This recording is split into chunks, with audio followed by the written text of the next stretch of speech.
இப்போ எங்கள் வீட்டுக்காரெல்லாம் தண்ணி அடிச்சுட்டு என் மேலே கோவப்பட்டுட்டு தண்ணி அடிச்சிடுவாரு. தண்ணி அடிச்சுட்டு வருவார் பாருங்க, என்னைக்காவது தண்ணி அடிச்சுட்டு பக்கத்து வீட்டுக்கு போவாங்களா ஆம்பளைய நைய புடைச்சிருவாங்க.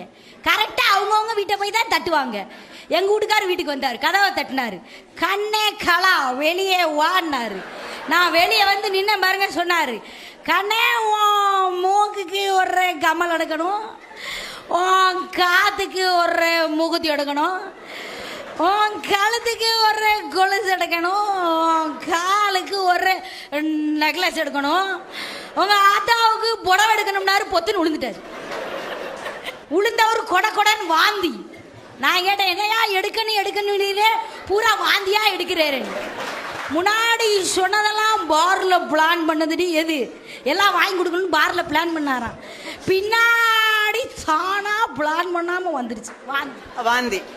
ஆனா நினைத்து பாருங்கள், எத்தனைதான் கணவன்மார்கள் இந்த வீட்டிற்காக உழைத்து கஷ்டப்பட்டு வெளியே தவறுகள் செய்தால் கூட தன் இதயத்தின் ஓரத்திலே ராணியாக தன் மனைவியை மட்டும்தான் வைக்கிறார்.